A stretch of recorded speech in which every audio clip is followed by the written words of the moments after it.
Hi, welcome to Sparkling Memories, a place where you can build healthy relationship with food, pairs, and yourself. And today, this is what we're actually going to be making, some salmon today. Of course, we have the side dishes I have here in this plate, but I'm just going to show you how to do the salmon. Now, here are all the ingredients I'm currently going to use. I'm very limited with ingredients today, but I'm going to still make it work. So, we have here the canned salmon, the pink salmon. I have that here in the bowl. I use 2 cans because I want to make it so it can last a couple days instead of just the one. So you also want to take out the bone and maybe some of the skin and then make sure there's no bone in there. So I have the Great Value white vinegar. I have me some vegetable oil, not a whole lot. Some onion powder, some garlic powder, a lemon. I'm actually going to use half of that. Then I have my McCormick seasoned roasted garlic and herb, and I have some ketchup. Now you can substitute these ingredients. Instead of using ketchup, you could use tomato sauce. You could use real tomatoes and mash them down. If you use real tomatoes and make your own like tomato sauce. Now when it comes to using the ketchup, you have to use a generous amount because with all the color and the different items I'm going to put it's going to make it kind of like a reddish orange color by the time it's fully done. A lot of times people may not understand it, but that salmon actually is already cooked. That's what they say. So this is just a process of reheating it and adding your own flavor to it per se. Now I'm going to go in there with some seasoning. There we go.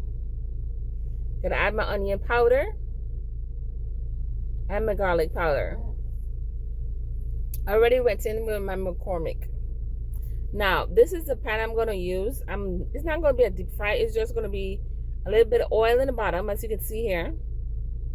Not too much, because I am going to make like a sauce and then have the salmon placed in it. A lot of people know this as red sauce. Other people might know that's something different. Here we have the garlic and we have the orange bell pepper. You can use sweet peppers like red and green. It's just going to change the flavor of it. But I used the orange today because that's what I had. So I just added my tomatoes, dried tomatoes to it. Let that cook down so it could get a nice color on there. You see the color of the oil looks a little different. You want to go in there with your ketchup at this point. Ketchup, tomato sauce, or your smashed tomatoes. Those are all options. But I had to use my hand in hand and I had to use it in this meal.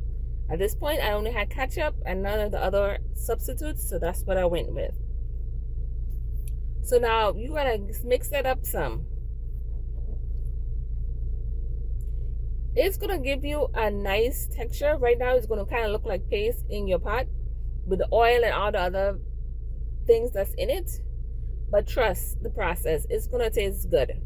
Trust me, because I've done this so many different times with different ingredients I have, and they always come out great.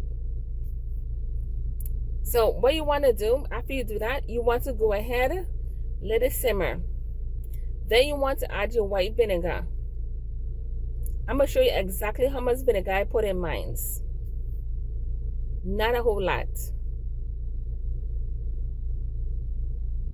There it is, my white vinegar. I'm putting it into the pot. And with that being said, you don't have to put in a whole lot. It depends, because this vinegar has to cook down. If it's not cooked down properly, it's going to change the cook of your food and it's not going to be tasty. It needs to be in a pot for a while so it can cook down. Make sure your pot is not extremely hot. Now here I'm adding my salmon because I already had mine cooked down for a little minute. So let me show you the results.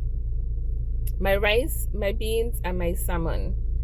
Till next time, hope you all enjoyed this video. This is from Sparkling Memories. Bye bye.